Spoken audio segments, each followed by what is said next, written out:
नमस्कार विद्यार्थी मित्रांनो, ABK स्मार्ट स्टडी या आपल्या यूट्यूब चॅनलवरती तुम्हा सर्वांचे स्वागत आहे। तर आपला यवतमाळ जिल्हा पोलीस शिपाई भरतीचा दिनांक 15 मार्च 2026 झालेला सेट सीचा आपला हा पेपर सुरू आहे। तर या पेपरचा आज आपण इथे तिसरा भाग पाहणार आहोत। तर या भाग 3 मध्ये आपण त्याचे गणिताशी संबंधित जे काही महत्त्वाचे 25 प्रश्न आलेले आहेत तर ते संपूर्ण 25 प्रश्न जसेच्या तसे स्पष्टीकरण सहित आपण पाहणार आहोत। त्यामुळे आगामी येणाऱ्या पोलीस भरतीसाठी हे गणिताचे प्रश्न अत्यंत उपयुक्त ठरणार आहेत। त्यामुळे तुम्ही हा व्हिडिओ पूर्ण पहा व तुमच्या मित्रांना देखील शेअर करा। तर प्रश्न क्रमांक 51 बघा। तर हा प्रोबॅबिलिटी म्हणजे संभाव्यतावरती आधारित हा प्रश्न आहे। बघा काय दिलेला आहे, दोन फासे म्हणजे डायस जे असतात ते एकाच वेळात फेकले तर त्यांची एकूण बेरीज 7 येण्याची शक्यता काय आहे। म्हणजे दोन फासे तुम्ही जे सापशिडी वगैरे खेळतात त्याचे जे फासे असतात त्याला 1 ते 6 अंक असतात, प्रत्येक बाजूला 6 बाजूला 1 2 3 4 5 6, तर ते दोन्ही मिळून एकदाच फेकायचेत आणि ते फेकले असता एकूण 7 येण्याची एकूण बेरीज 7 येण्याची, म्हणजे दोन फास्यांची बेरीज 7 येण्याची शक्यता किती आहे। तर बघा दोन फासे आपण एकदा फेकतो तेव्हा एकूण जे आहे नमुना अवकाश त्याला आपण NS म्हणतो। काय म्हणतो? NS। नमुना अवकाश किती असतो? एकूण 36 असतो, कारण दोन फासे फेकले का एकूण 36 आपल्याला एकूण नमुना अवकाश भेटतो। तर आता त्यामध्ये तुम्ही जर पाहिले तर आपल्याला काय विचारले, बेरीज 7 यायसाठी बघा एकूण किती वेळेस 7 बेरीज येते, 1 2 5 5 2 3 4 4 3 1 6 आणि 6 1, एकूण किती झाले? हे 6 झाले।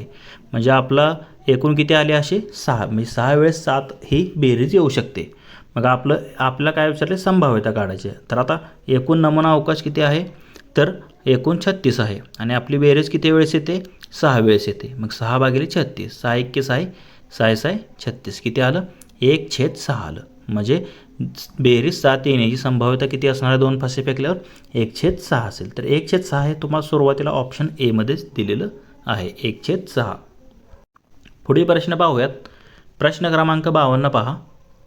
तर काळ काम वेग याच्यावरती आधारित प्रश्न, काळ काम यावरती 5 मजूर रोज 4 तास काम करून एक काम 12 दिवसात पूर्ण करतात, तर तेच काम किती तर इथे थोडं करेक्शन करा, इथे 5 नाही तर इथे 15 आहे आणि ते किती मजूर आहेत, 20 मजूर आहेत। थोडं PDF अशीच आपल्याला भेटले त्यामुळे थोडं करेक्शन करा। 15 मजूर रोज 4 तास काम करून एक काम 12 दिवसात पूर्ण करतात, तर तेच काम तेच आहे, म्हणजे 20 मजूर रोज 6 तास काम करून किती दिवसात पूर्ण करतील। तर बघा हे आपण कसं काढतो, M1 D1 T1 बरोबर M2 D2 T2। तर आता M1 आपल्याला दिले किती दिले, 15 आहे। त्याप्रमाणे M2 आहे आपल्याला मजूर किती आहेत, 20 आहेत। D1 किती आहे, 12 दिवस काम करतात म्हणून हे D1 आलं, D1 12 आणि T1 किती आहे 4 तास आणि इथे आपल्याला काय काढायचं आहे, D2 काढायचं आहे, त्याला आपण प्रश्नचिन्ह करतो आणि काम किती करायचं आहे 6 तास, म्हणजे T2 दिलेला आहे आपल्याला D2 काढायचं आहे। मग सूत्र काय असतं, M1 D1 T1 बरोबर M2 D2 T2। तर आता M1 किती आहे, म्हणजे बघा 15 गुणिले 12 गुणिले 4 म्हणजे M1 D1 T1 बरोबर M2 T2 D2, म्हणजे D2 काढायचं आहे। आता हे 20 आणि 6 इकडे 15 गुणिले 12 गुणिले 4 यांना भागाकारात जातील कारण ते गुणाकारात आहे, म्हणजे 20 आणि 6 हे इकडं आले। मग हे काय येणार आहे बघा, आता इथे तर तुम्ही पाहिलं तर भाग कशाने जातो, 4 1 4 4 5 20, 6 1 6 6 2 12, 5 1 5 5 3 15, म्हणजे किती आलं हे 3 गुणिले 2 किती आलं, 3 2 6, म्हणजे किती येणार आहे, तर 3 2 6, म्हणजे D2 बरोबर किती आलं 6। तर हे 6 दिवसात पूर्ण करतील। तर इथे हे 4 नाही तर इथे 8 आहे, कारण ऑप्शनमध्ये 6 कुठं नाही, हे 8 आहे, थोडं करेक्शन करा। तर मग हे जर तुम्ही कॅल्क्युलेशन केलं तर पहा 6 1 6 6 2 12 2 1 2 2 10 20 15 8 120 भागिले 10 किती येतं, 12 येतं। फक्त 6च्या ऐवजी 12 करा, कारण आपण इथे 4 घेतलेलं, कारण तिथे त्यांनी दिलेलं आहे 8। हे प्रिंटिंग मिस्टेक थोडी असल्यामुळे आपल्याला हे ओळखता आलं नाही, पण इथे 4 आहे, तर हे 8 घेऊन जर तुम्ही गेलं तर 12 येतं आणि 12 ऑप्शन आपल्याला दिलेला आहे। तर कशामध्ये दिले, तर ऑप्शन सी मध्ये दिलेला आहे।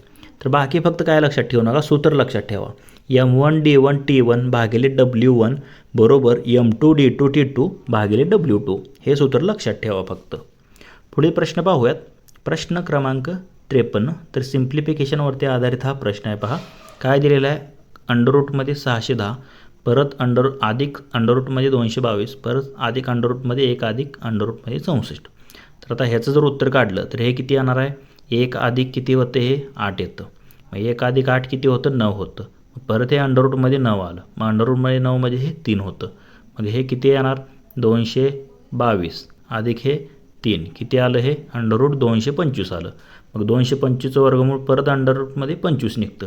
मग शेवटी काय राहिलं, हे 610 अधिक अंडररूटचं 225 म्हणजे त्याचं वर्गमूळ 25, म्हणजे 610 आणि 25 किती झालं, सॉरी 25 नाही, 225 कशाचं असतं, 15चं असतं. म्हणजे 610 आणि हे 15 किती झालं, 625 झालं. आणि 625चं वर्गमूळ शेवटी किती येतं, 25 येतं. म्हणजे याचं उत्तर काय असणार आहे, शेवटी 25 येईल. तर 25 हे तुम्हाला पर्याय क्रमांक डी मध्ये दिलेलं आहे. पुढील प्रश्न पाहूयात. प्रश्न क्रमांक 54 पहा. पुढीलपैकी लहान मोठा अपूर्णांक कोणता. तर बघा आपल्याला लहान मोठं ठरवायचं आहे. त्यासाठी आपण काय करतो, अंश आणि छेदातला फरक बघा. इथे 27 आणि 31 मध्ये कितीचा फरक आहे, 4चा आहे. 35 आणि 37 मध्ये कितीचा आहे, 2चा आहे. 12 आणि 25 मध्ये कितीचा फरक आहे बघा, तर इथे 13चा फरक आहे. आणि 21 आणि 27 मध्ये 6चा फरक आहे.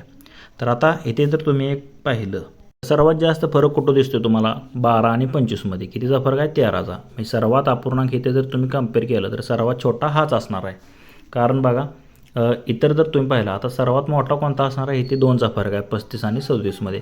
अंश आणि छेदामध्ये कमीचा फरक आहे, तर तो सर्वात मोठा असणार आहे. सर्वात लहान 12/35 म्हणजे 2 आणि 3. सर्वात लहान 12/35 आणि सर्वात मोठा 35/34. म्हणजे हे ऑप्शन बी मध्ये दिलेलं आहे, तेच या प्रश्नाचं उत्तर असेल. किंवा तुम्हाला सर्वात मोठा माहीत जरी नसेल तर सर्वात लहान तर तुम्ही काढू शकता.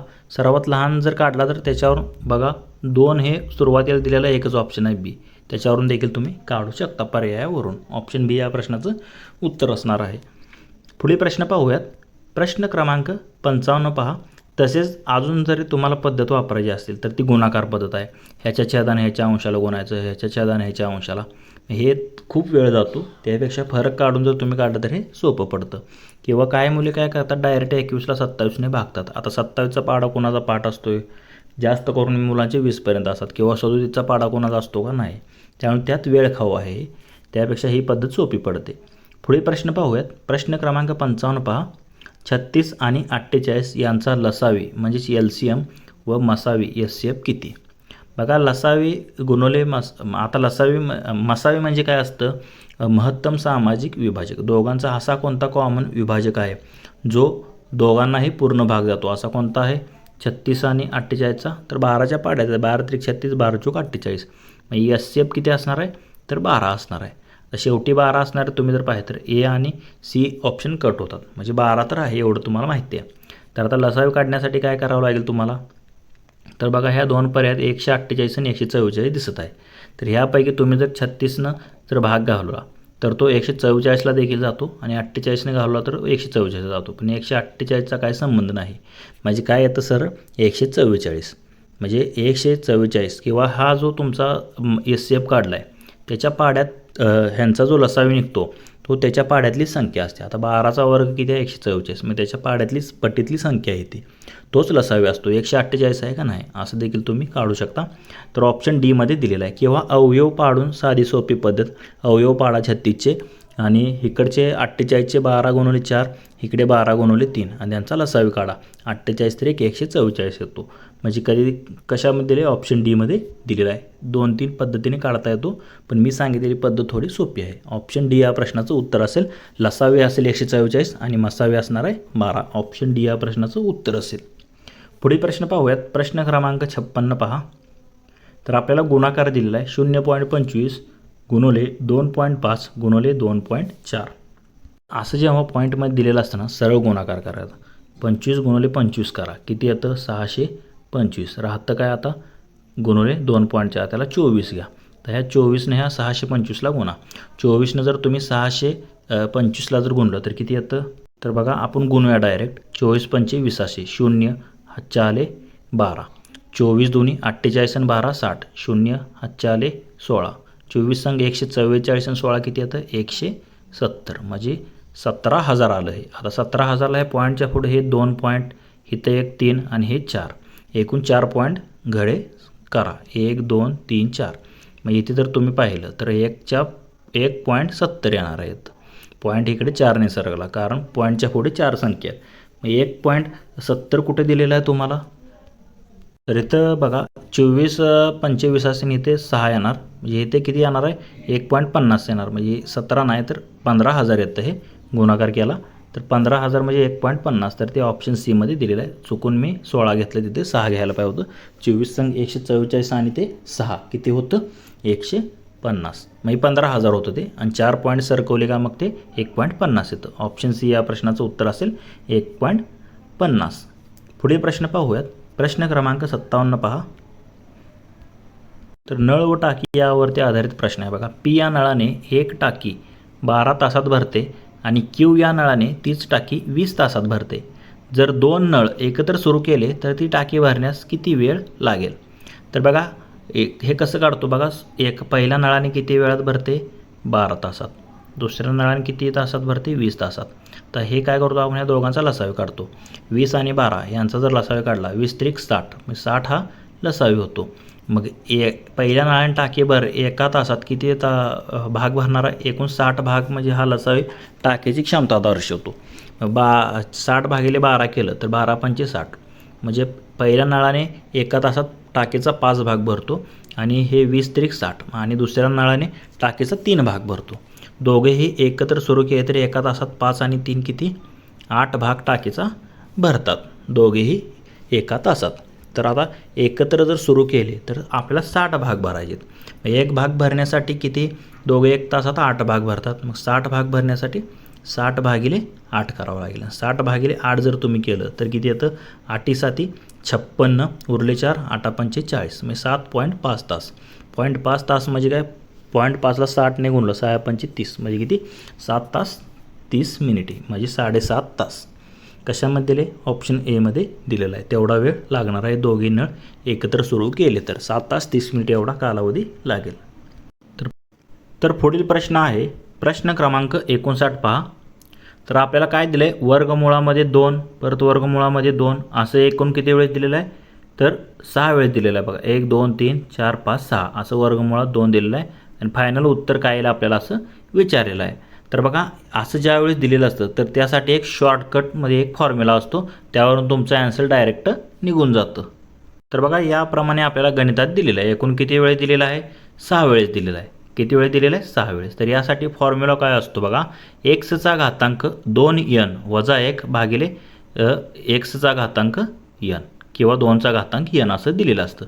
एक्सचा घातांक 2n वजा 1 भागिले 2चा घातांक n याप्रमाणे दिलेलं असतं. तर आता n म्हणजे काय? एकूण ज्या संख्या असतात. तर आता इथे किती आहेत? एकूण 6 वेळेस दिलेलं आहे. म्हणजे nच्या ठिकाणी काय येणार? 6 येणार. तर आता आपल्याला माहिती आहे ते x बरोबर किती आहे? 2 आहे.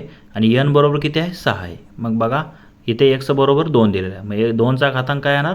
तर 2चा 6वा घात वजा 1. मग आता 2चा 6वा घात वजा 1. 2चा 6वा घात किती असतो? 64. 64 वजा 1 किती येतं? 63. आणि 2चा 6वा घात खाली 2चा घातांक n म्हणजे 2चा 6वा घात म्हणजे किती येतं? 64. म्हणजे टोटल आन्सर काय येणार आहे? 2चा घातांक 63 भागिले 64. तर बघा 2चा घातांक 63 भागिले 64 हे तुम्हाला पर्याय क्रमांक सी मध्ये दिलेलं आहे. तेच या प्रश्नाचं उत्तर असेल. फक्त सूत्र लक्षात ठेवा. एक्सचा घातांक 2n वजा 1 भागिले 2चा घातांक n याप्रमाणे हे आपण काढतो. तर पुढील प्रश्न आहे प्रश्न क्रमांक 80 पहा. तर आता 2 समीकरणे दिलेली आहेत तुम्हाला. काय दिलेलं आहे? 4x वजा 3y बरोबर 3 आणि 3x वजा 4y बरोबर 4. तर यातून आपल्याला xची किंमत काढायची आहे. तर बघा ह्या 2 समीकरणात तुम्ही जर पाहिलं तर आपल्याला एक वेळेस बेरीज करायची याची आणि एक वेळेस वजाबाकी करायची, आणि त्यातून जे 2 नवीन समीकरणे तयार होतात त्यांची बेरीज करा. त्यातून तुम्हाला xची किंमत मिळते. तर कसं काढतो आपण हे? तर बघा गणित आपल्याला दिलेलं आहे. तर आता ही 2 समीकरणे आपल्याला सोडवायची आहेत. आता पहिल्यांदा काय करूया? सोडण्यासाठी आपण त्या 2 समीकरणाची वजाबाकी करू. पहिलं समीकरण काय? 4x वजा 3y वजा 3x वजा 4y बरोबर काय? 3 वजा 4 येईल. बघा आता 4x वजा 3y ह्या वजान जर आत गुणलं तर हे वजा 3x होईल, आणि ह्या वजान जर आत गुणलं तर हे अधिक 4y होणार. बघा म्हणजे वजा 3y अधिक म्हणजे हे टोटल जर काढली यांची म्हणजे वजा 3y आहे, इथे अधिक 4y आहे. मग 4y मधून वजा 3y गेले, राहिले किती? 1y. आणि हे 4x मधून वजा 3x गेले म्हणजे x, म्हणजे x अधिक y बरोबर हे 3 मधून वजा 4 गेले म्हणजे वजा 1 येतं, म्हणजे x अधिक y बरोबर वजा 1. हे तुमचं काय झालं, समीकरण 1 झालं. किंवा ह्याला आपण काय म्हणू शकतो, याच्यातून जर y ची किंमत काढली तर वजा 1 वजा हे x जर तिकडे गेलं तर काय होणार, वजा x, म्हणजे y बरोबर वजा 1 वजा x ही तुमची किंमत मिळाली. तर आता काय करायचं, ही किंमत जी आहे तर ती समीकरण 1 जे निघाले आपलं हे समीकरण x अधिक y, किंवा हे जे तुमचं सुरुवातीचं समीकरण होतं 4x वजा 3y बरोबर 3, तर हे जे समीकरण आहे तर त्या समीकरणामध्ये आपण ही किंमत टाकूया. तर बघा त्यामध्ये जर ही किंमत टाकली तर काय होणार आहे, समीकरण काय आहे, 4x वजा 3y बरोबर 3 आहे. तर बघा 4x वजा 3 गुणिले y ची किंमत आपण काय टाकली, वजा 1 वजा x, ही आपण वर काढलेली आहे किंमत y ची, काय आहे वजा 1 वजा x, ही y ची किंमत त्या समीकरणात टाकली तर काय होईल, 4x वजा 3 गुणिले कंसात y ची किंमत वजा 1 वजा x बरोबर 3, म्हणजे हे 4x वजा 3 गुणिले वजा 1 अधिक 3 झालं आणि वजा x गुणिले वजा 3 काय झालं, अधिक 3x झालं, म्हणजे 3xला हे 3x बरोबर 3ला 3, म्हणजे 4x अधिक 3x बरोबर काय होणार आहे, 7x होणार. आणि हे अधिक 3 आहे ते तिकडे काय होणार, जाऊन वजा होईल, मग 3 मधून हे 3 गेले राहिलं 0, म्हणजे 7x बरोबर 0 येईल. मग x बरोबर काय होणार आहे, पुन्हा 7x बरोबर 0 आलं तर x बरोबर काय होणार आहे, हे x 0 भागिले 7 येईल, मग x ची किंमत किती येणार आहे, 0 येणार आहे. म्हणजे आपलं फायनल आन्सर काय येणार आहे, x बरोबर काय येणार आहे, 0 येईल. तर 0 कशामध्ये दिले बघा, x, तर हे 0 ऑप्शन ए मध्ये दिलेलं आहे. पुढील प्रश्न पाहूयात. प्रश्न क्रमांक 61 पहा. 180 मीटर लांबीचा पूल 72 किलोमीटर प्रति तास वेगाने जाणारी 80 मीटर लांबीची रेल्वे किती सेकंदात पार करेल. तर बघा आपल्याला इथे काय दिलेलं आहे, पुलाची लांबी दिलेली आहे 180 मीटर आणि आपल्याला अजून काय दिलेलं आहे, 80 मीटर लांबीची रेल्वे, म्हणजे रेल्वेची लांबी दिलेली आहे, म्हणजे एकूण अंतर आपण ह्या दोघांची लांबी घेतो आणि आपल्याला रेल्वेचा वेग दिलेला आहे, त्यावरून आपल्याला काय काढायचं, वेळ काढायचा आहे. तर आता वेळ बरोबर काय असतं बघा, सूत्र अंतर भागिले वेग, हे वेळेचं सूत्र असतं. तर आता किमती सर्व माहिती आहेत, त्यामध्ये किमती भरा, आपला आन्सर निघून जाईल. तर बघा आता दिलेल्याप्रमाणे अंतर, पुलाचं एकूण अंतर काय होईल, पुलाची लांबी अधिक रेल्वेची लांबी 180 अधिक 80 किती झालं, 260 मीटर ही एकूण अंतर झालं. आणि वेळ दिला आहे 72 किलोमीटर प्रति तास. आता त्याला 5/18 गुणवले केलं तर काय होतं, 20, म्हणजे ते मीटर पर सेकंदमध्ये येतो, म्हणजे 72 गुणवले 5/18, 18 × 18 18 चौक 72, 4 × 5 20, म्हणजे 20 मीटर पर सेकंद तुमचा काय आला, एकूण काय झालं, वेग आला. वेळ बरोबर काय असतं, अंतर भागिले वेग, अंतर आहे 260, वेळ आला आपला किती, वेग किती आला 20 मीटर पर सेकंद, शून्याला 0 गेले 26 भागिले 2, 2 के 2 13 2 26 किती आलं, 13 सेकंद. म्हणजे 180 मीटरच्या पुलास 72 किलोमीटर तास वेगाने जाणारी 80 मीटर लांबीची रेल्वेगाडी किती वेळात पार करणार आहे, तर ते 13 सेकंदात जे आहे तर ती पार करेल. बघा 13 सेकंद हे ऑप्शन डी मध्ये तुम्हाला दिलेलं आहे. पुढील प्रश्न पाहूयात. प्रश्न क्रमांक 62 पहा. एका त्रिकोणाची एक बाजू 4 सेंटीमीटर व दुसरी बाजू 5 सेंटीमीटर असेल आणि सर्वात मोठा कोन 90 असेल तर तिसरी बाजू किती सेंटीमीटर असेल. तर बघा आता एक मोठा कोन 90 असतो तर तो कोणता त्रिकोण असतो, तर त्याला आपण राईट अँगल ट्रायंगल किंवा काटकोन त्रिकोण म्हणतो, कारण सर्वात मोठा कोन किती आहे, 90चा आहे.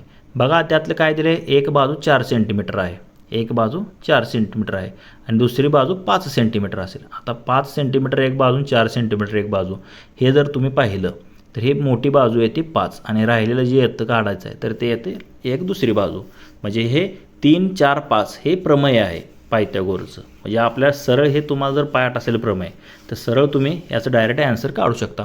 कर्ण वर्ग म्हणजे ह्या बाजूचा वर्गमूळ काय येणार आहे, ह्या कर्ण वर्ग वजा ह्याचा वर्ग, म्हणजे 5चा वर्ग येतो 25 आणि वजा 4चा वर्ग 16, 25मधून 16 गेले राहिले 9, 9चा वर्गमूळ काय येतं 3, म्हणजे ही बाजू येते 3, असं देखील तुम्ही काढू शकता. म्हणजे 3 कशामध्ये दिले बघा, तर पर्याय क्रमांक बी मध्ये दिलेला आहे. म्हणजे आपलं सरळ आन्सर काय येणार, तर प्रमेय जर तुमचा पाठ असेल तर डायरेक्ट तुम्ही ऑप्शन बी निवडला असतं, म्हणजे 2 सेकंदात तुमचं हे आन्सर निघालं असतं. तर ऑप्शन बी या प्रश्नाचं उत्तर असणार आहे. तर पुढील प्रश्न पाहूयात. प्रश्न क्रमांक 63 पहा. तर आता 4 परत वर्गमुळात 256 चतुर्थ घात परत घनमुळात 64 परत वर्गमुळात 16. तर बघा आता हे जर सरळ साधं सिंपल आहे, कशाचा तर 4चा चौथा घात केला तर किती येतो 256 येतो. म्हणजे हे काय येणार आहे, याचं उत्तर 4 येणार आहे. प्लस 64चं घनमूळ काय असतं 4 असतं. परत 16चं वर्गमूळ काय असतं 4 असतं. म्हणजे 4 अधिक 4 अधिक 4 तिघांची बेरीज किती होती 12. साधं सिंपल प्रश्न आहे. याचं उत्तर काय येणार आहे 12. तर 12 कशामध्ये दिले बघा, ऑप्शन एमध्ये दिलेलं आहे. पुढील प्रश्न पाहूयात. प्रश्न क्रमांक 64 बघा काय दिलेलं आहे. एका 12 मीटर बाय 8 मीटर आकारमानाच्या आयताकृती मैदानाच्या एका कोपऱ्याच्या टोकात एक गाय 8 मीटर लांब दोरीने बांधलेली आहे. तर या आयताकृती मैदानाच्या किती टक्के क्षेत्रफळात ही गाय चारा खाऊ शकते. तर आता आपल्याला काय दिलं आहे, आकारमान दिलेलं आहे एका मैदानाचं आणि 8 मीटर दोरीने गाय बांधलेली आहे. तर ते एका टोकाला बांधलेली आहे ह्या मैदानाच्या. तर ते मैदानाचा किती टक्के भाग जे आहे क्षेत्रफळातील जागा तो जे आहे तर ते खाऊ शकेल असं विचारलेलं आहे. म्हणजे समजा असा एक आयत आहे आणि एका टोकाला 8 मीटर लांबीने गायची दोरी अशी बांधलेली आहे. जर पाहिलं तर असा ती एवढा भाग असं काहीतरी तो खाणार आहे ती गाय एवढ्या दोरीच्या भागातलं. तर ते किती जे आहे ते आपल्याला काय काढायचं, किती टक्के क्षेत्रफळात ही गाय चारा खाऊ शकते. म्हणजे हे खाणारं क्षेत्रफळ आपल्याला काढायचं आहे. तर सुरुवातीला काय करावं लागेल, आपल्याला मैदानाचं क्षेत्रफळ काढावं लागेल. मैदानाचं क्षेत्रफळ काय, लांबी गुणिले रुंदी. लांबी आहे 12, रुंदी आहे 8. 12 8 96. 96 चौरस मीटर हे काय आलं आपल्याला मैदानाचे एकूण क्षेत्रफळ आलं. तसेच पहा आता काय दिलं आहे आपल्याला, गाय चरू शकणारे क्षेत्रफळ आपल्याला काढायचं आहे. तर बघा गाय एका कोपऱ्यात बांधली असल्याने ती एका वर्तुळाच्या 1/4 या भागात काय करणार आहे, ती चरू शकणार आहे. आता 1/4 भागात चरू शकते. म्हणजे तिची त्रिज्या किती असणार आहे त्याची, तर एकूण 8 दिलेली आहे. म्हणजे 8 मीटरची दोरी दिलेली आहे, ती त्याची त्रिज्या असणार आहे.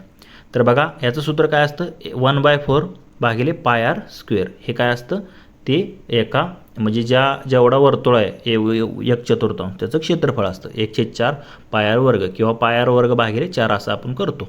कारण 1/4 म्हणजे ती चरू शकणार आहे म्हणून भागिले 4 केला आपण.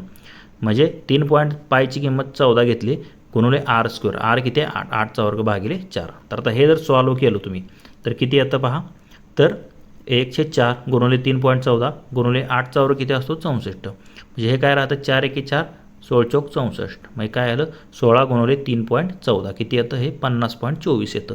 म्हणजे गाय जेवढे क्षेत्रफळामध्ये जे आहे तर ती चारणार आहे ते किती येतं, एकूण 50.64 येतं. तर त्याची आपल्याला काय काढायचे आहे, जेवढ्या क्षेत्रफळात येतं त्याची टक्केवारी काढायची आहे. तर आता ती टक्केवारी कशी काढतो आपण, तर टक्केवारी काढण्यासाठी आपल्याला काय करावं लागेल, हे जे क्षेत्रफळ आपण काढलं आहे आत्ता चरणारं गायचं, समजा हे आता वर्तुळ आहे, एका टोकाला गाय बांधलेली आहे आणि तिनं एवढ्या भागात काय तर खाल्लेलं आहे. हे एवढं क्षेत्रफळ आपलं निघालं की त्याला ते 50.24 आलं. तर आता हे जी टक्केवारी काय काढतो आपण, हे क्षेत्रफळ भागिले हे एकूण चौरसाचं क्षेत्रफळ करावं लागेल. म्हणजे आपलं काय येणार आहे, गुणिले 100 केलं तर आपली टक्केवारी निघते. म्हणजे ह्याचं ॲन्सर कसं येणार आहे पहा, एकूण म्हणजे एकूण चारणारं क्षेत्रफळ किती आलं तर आत्ता 50.24 भागिले काय होणार, एकूण आयताचं क्षेत्रफळ 96 गुणिले 100. मग याची टक्केवारी तुम्ही जर काढली तर ती अप्रॉक्झिमेटली किती येते 52.33% येते. तेच आपलं याचं उत्तर असणार आहे किती, 52.33% भागावरती काय चरेल. तर 52.33 किंवा 52.3 असं आपण म्हणू शकतो, जे की तुम्हाला ऑप्शन बी मध्ये दिलेलं आहे. तेच या प्रश्नाचं उत्तर असणार आहे. पुढील प्रश्न पाहूयात. प्रश्न क्रमांक 65 पहा. तर बघा काय दिलेलं आहे, x वर्ग वजा 5x अधिक 6 बरोबर 0 असेल तर xचे मूल्य काढा. तर आता हे सरळ पर्यायावरून याचं तुम्ही आन्सर काढू शकता. x या ठिकाणी खालील चारही पर्यायाचे ऑप्शन ठेवून बघा, ज्या x या ठिकाणी किमतीने याचं 0 निघेल तेच xचं मूल्य असणार आहे. तर बघा x या ठिकाणी तुम्ही जर 3चं ठेवलं तर 3चा वर्ग काय असतो 9 वजा 5 गुणिले x ची किंमत 3 5 त्रिक 15 आणि अधिक 6ला अधिक 6.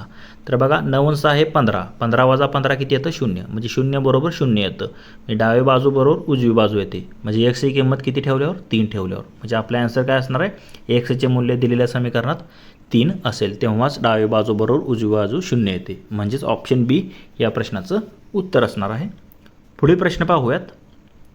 जर x yच्या 40% आहे तर y xच्या किती टक्के होईल. बघा काय दिलं आहे आपल्याला, जर x जे आहे तर ते yच्या 40% आहे तर y हे xच्या किती टक्के होईल आपल्याला काढायचं आहे. जर समजा आपल्याला काय दिलेलं आहे y, आता इथे जर y ची किंमत आपण 100 मानली, काय मानू, y ची 100 मानू.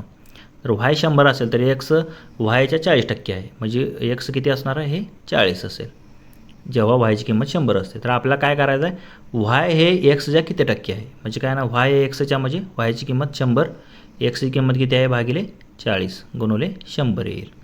तर हे जर सॉल्व केलं तर काय नाही येतं बघा, आता इथे शून्याला शून्य घालवलं, 10/4 म्हणजे किती 2.5 आणि 2.5 गुणुले जर 100 केलं तर किती येतं 250, म्हणजे 250% हे काय असणार आहे, y हे xच्या टक्के असेल, किती 250%. तर 250% हे तुम्हाला ऑप्शन ए मध्ये दिलेलं आहे. तर वरील एक 65 क्रमांकाचा आपला प्रश्न राहिलेला बघा, तर इथे थोडा स्किप झालता, तर घेऊया. हा काय आहे, तर आता इथे थोडं तुम्हाला स्पष्ट दिसत नाही, तर मी डायरेक्ट दुसऱ्या पेजवरती तुम्हाला हे समजावून सांगतो. तर बघा प्रश्न काय होता तो, रीना, सीमा, नीता यांनी एक कार भाड्याने घेतली आणि ती त्यांनी अनुक्रमे 14 तास, 16 तास आणि 22 तास वापरली. जर तासाचे भाडे 60 रुपये असेल तर एकूण भाडे किती रुपये लागेल.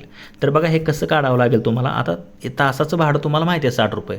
आता त्याने अनुक्रमे किती वापरले आहे, हिनं 14 तास वापरलेले आहे रीनानं, सीमानं 16 तास आणि नीतानं 22 तास वापरले. हे एकूण टोटल तास किती वापरले हे काढावं लागेल आणि त्याला आपल्याला 60 रुपये प्रति तास म्हणून 60ने गुणावं लागेल. तर बघा मग एकूण काय येणार आहे ह्याचं उत्तर, तर एकूण तास काय असणार आहे 14, 16 आणि 22, मग एकूण 52 तास ह्या तिघींनी मिळून ती जी आहे तर ती गाडी वापरलेली आहे. म्हणजे तासाचं भाडं किती दिले 60 रुपये, मग एकूण भाडं काय होणार आहे 52 तास गुणिले 60 म्हणजे किती 3120 रुपये.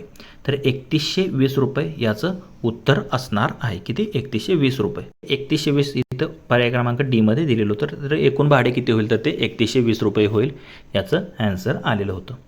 तर पुढे प्रश्न पाहूयात बघा. प्रश्न क्रमांक 68 पहा, काय दिलेलं आहे, ए आणि बी यांनी अनुक्रमे 12 आणि 15 सेकंदात 100 मीटर अंतर पूर्ण केले. तर दोघांनी एकत्र शर्यत केली तर एने अंतिम बिंदू गाठल्यानंतर बी हा एपेक्षा किती मागे असेल. म्हणजे जेव्हा एने अंतिम बिंदू म्हणजे फायनल रेस त्याने जिंकली किंवा तो तिथे पोहोचला, तेव्हा बीपेक्षा किती मागे, बी हा एपेक्षा किती मागे राहिला असेल, हे अंतर आपल्याला तिथे काढायचं आहे. तर कसं काढतो आपण हे, तर सुरुवातीला आपल्याला काय काढावं लागेल, सुरुवातीला बीचा वेग काढावा लागेल. तर बघा बीचा वेग बरोबर काय असतं, अंतर भागिले वेळ. बीला किती लागतात 15 सेकंद, अंतर किती आहे टोटल 100, मग 100 भागिले 15 मीटर प्रति सेकंद हा बीचा वेग झाला. आता एला 100 मीटर पूर्ण करायला 12 सेकंद लागतात, एला किती सेकंद लागतात 12 सेकंद लागतात. मग 12 सेकंदात बीने कापलेलं अंतर किती असणार आहे, बीने कापलेलं अंतर एकूण अंतर 100 भागिले, म्हणजे बीचा वेग किती आहे 100 भागिले 15 आणि बी किती लागलेला आहे त्याला 12 सेकंदात कापलेलं अंतर म्हणजे गुणुले 12 जर केलं, वेग गुणुले वेळ येतं. अंतर बरोबर काय असतं वेग गुणुले वेळ. वेग आहे बीचा 100 भागिले 15 मीटर पर सेकंद वर काढला आपण, आणि 12 सेकंदात किती पार केलेलं आहे त्याने अंतर, तर गुणुले 12 सेकंद केलं.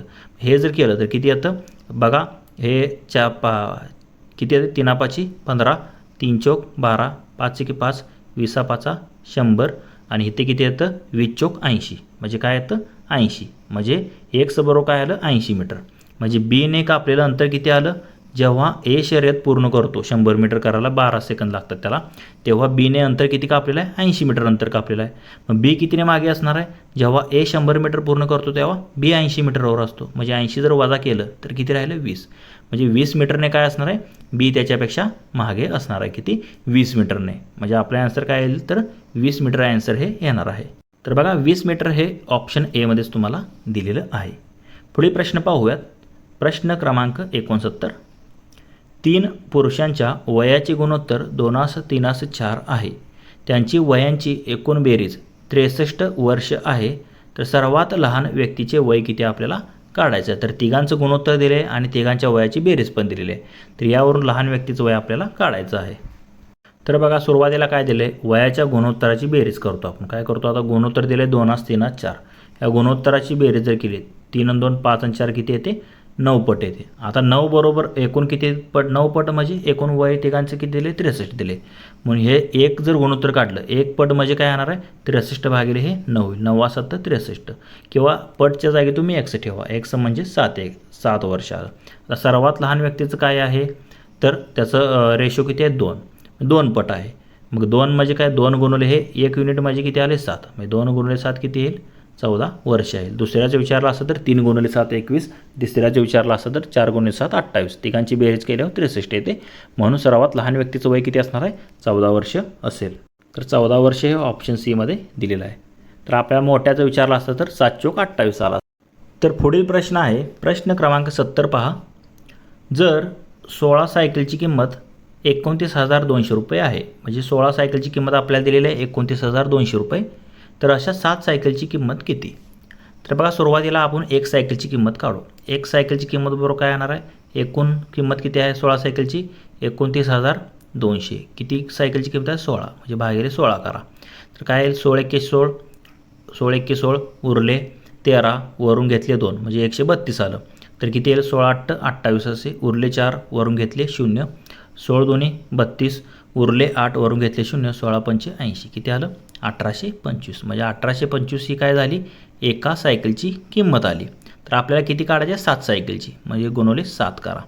तर बघा 7 5 35, हातचे आले 3, 7 दोन्ही 14, 14 आणि 3 किती आलं? 17, 7 परत हातचे आले 1, 7 8 56 आणि 1 57, 7 हातचे आला 5, 7 1 7 आणि 7 आणि 5 12. किती आलं? 12,775. म्हणजे 16 सायकलची किंमत जर 29,200 रुपये असेल तर 7 सायकलची किंमत किती असणार आहे? 12,775. तर बघा 12,775 हे तुम्हाला पर्याय क्रमांक ए मध्ये दिलेलं आहे. पुढील प्रश्न पाहूयात. प्रश्न क्रमांक 71 पहा. जर पी म्हणजे गुणुले, क्यू म्हणजे भागिले, आर म्हणजे अधिक आणि यस म्हणजे वजा, तर आपल्याला काय दिलेलं आहे? 32 क्यू 8. तर बघा 32 आपण सरळ लिहून घेऊ. 32 क्यू 8. क्यू म्हणजे काय? भागिले, 32 भागिले 8. आता परत काय दिले? आर. आर म्हणजे काय? अधिक, म्हणजे अधिक हे आर म्हणजे अधिक 15. आता यस 3 दिले पुढे. यस म्हणजे काय? वजा, म्हणजे वजा 3 आणि पी म्हणजे काय? गुणुले, म्हणजे गुणुले 5. तर ह्याप्रमाणे हे समीकरण आलं. तर 32 भागिले 8 किती येतं? 8 एके 8, 8 चोक 32 आणि 15 आणि 4 किती झालं? हे 19. म्हणजे 19 वजा हे 5 तरी किती आलं? 15. म्हणजे 19मधून 15 गेले, राहिले किती? 4. म्हणजे पुढे काय येणार आहे? 4. तर बघा 4 दिले का? तर दिले. ऑप्शन बी मध्ये दिलेलं आहे. म्हणजे याचं सिम्प्लिफिकेशन जर केलं तर ॲन्सर काय येतं? 4. ऑप्शन बी.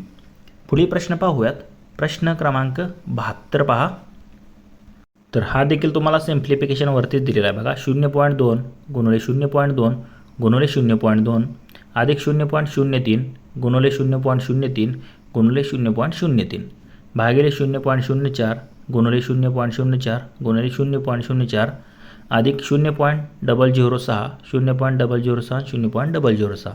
तर याचे आन्सर काय येईल ते आपल्याला शोधायचं आहे. तर आता गणित दिलेल्याप्रमाणे आपण लिहून घेतलेलं आहे. तर बघा हे 0.2 त्याला आपण काय मानूया? ए मानूया आणि 0.03 याला आपण काय मानूया? बी मानूया. तर हे जर तुम्ही पाहिलं वरील हे कशा स्वरूपात आहे? ए क्यूब अधिक बी क्यूब भागिले 2a कंसाचा क्यूब अधिक 2b कंसाचा क्यूब. म्हणजे हे बे दोन्ही आता 0.2 गुणुले 0.2 केलं तर किती येतं? 0.04. म्हणजे हे खाली ह्यांची वरचेची खाली दुप्पट दिलेली आहे. म्हणजे 2a त्याला आपण क्यूब म्हणू शकतो. म्हणजे हे काय येणार? ए क्यूब अधिक बी क्यूब भागिले हे 2aचा क्यूब. आता 2चा क्यूब हे जर कॉमन काढलं तर 2चा क्यूब किती येतं? 8. 8 हे कॉमन निघेल आणि कंसात काय राहील? ए क्यूब अधिक बी क्यूब राहील. म्हणजे हे ए क्यूब अधिक बी क्यूबला कट होईल. राहील काय? फक्त 1/8 राहणार आहे. म्हणजे 1/8ला जर म्हणजे केलं तर किती येतं? 0.125 येतं. म्हणजे सरळ तुमचा आन्सर काय येणार आहे? 0.125. बाकी तुम्हाला गुणाकार वगैरे काय करायची गरज नाही. फक्त सूत्र माहीत असेल तर तुम्ही 10 सेकंदात त्याचं उत्तर काढू शकता. काय असणार आहे? 0.125. तर जे की ऑप्शन बी मध्ये तुम्हाला दिलेलं आहे. पुढील प्रश्न पाहूयात. तर प्रश्न क्रमांक 73 पहा. रामने 7,200 रुपयेने खरेदी केलेली सायकल 8,496 रुपयाला विकली तर शेकडा नफा किती झाला आपल्याला काढायचा आहे. तर म्हणजे आपल्याला खरेदी किंमत आणि विक्री किंमत दिलेली आहे, त्यावरून आपल्याला शेकडा नफा आपल्याला इथे काढायचा आहे. तर आता गणितात दिल्याप्रमाणे पहा काय दिलेलं आहे? सायकलची आपल्याला खरेदी किंमत दिलेली आहे किती? 7,200 रुपये आणि विक्री किंमत पण दिलेली आहे किती? 8,496 रुपये.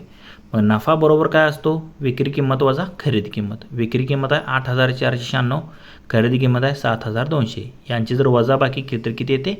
1,296 रुपये. हे काय झालं? तुमचा नफा आला. तर आपल्याला काय काढायचं आहे? शेकडा नफा काढायचा आहे. शेकडा नफा बरोबर काय असतं? नफा भागिले खरेदी किंमत गुणुले 100 असतं.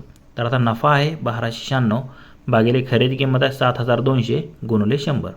ह्या 2 शून्याला ह्या 2 शून्य गेल्या आणि इथे जर तुम्ही भाग घालवला बघा तर आता किती येतो बघा 18 चौक 72. 18ने भाग जातो आणि पुढे वर जर भाग घावला 18 सत्तर 126 उरले 3. 18 दोन्ही 36. वर किती आलं 72 खाली आलं 4. 4 एकी 4 परत 18 चौक 72 किती आलं 18 म्हणजे 18%. हे काय झालं शेकडा नफा. तेच आपलं उत्तर असणार आहे. शेकडा नफा किती होणार आहे त्याला 18% होईल. तर 18% हे तुम्हाला पर्याय क्रमांक बी मध्ये दिलेलं आहे. पुढील प्रश्न पाहूयात. प्रश्न क्रमांक 74 पहा. तर वर्गमुळात 0.0361 दिलेलं आहे. तर याचं उत्तर काय आहे. तर बघा हे वर्गमुळात दिलेलं आहे त्यामुळे ह्याचं 2 पॉईंटच्या पुढे 4 घरं आहेत. मग ह्याचं उत्तर काय असतं पॉईंटच्या पुढे 2 घरे. तर पॉईंटच्या पुढे 2 घरे हे 361 कशाचा वर्ग आहे 19चा म्हणजे पॉईंटच्या पुढे काय येणार 19 येणार. मग 0.19 या प्रश्नाचं उत्तर असेल जे की पर्याय क्रमांक बी मध्ये दिलेलं आहे. काय असणार आहे 0.19. ऑप्शन बी या प्रश्नाचं उत्तर असेल. पुढील प्रश्न पाहूयात. प्रश्न क्रमांक 75 पहा. काय दिलेलं आहे 6 एकसारखे चॉकलेट 3 विद्यार्थ्यांमध्ये किती प्रकारे वाटता येतील की प्रत्येक विद्यार्थ्याला किमान 1 चॉकलेट मिळेल. तर ह्या आपल्याला प्रोबेबिलिटीवरती आधारित प्रश्न आहे बघा. 6 चॉकलेट आहेत एकसारखी आणि आपल्याला काय करायचं आहे 3 विद्यार्थ्यांमध्ये असं किती प्रकारे वेगवेगळ्या प्रकारे वाटता येईल आणि प्रत्येक विद्यार्थ्याला इथे किमान 1 चॉकलेट मिळेल हे असं आपल्याला इथे दिलेलं आहे. त्याची आपल्याला संभाव्यता म्हणजे असं किती वेळेस करता येईल हे विचारलेलं आहे.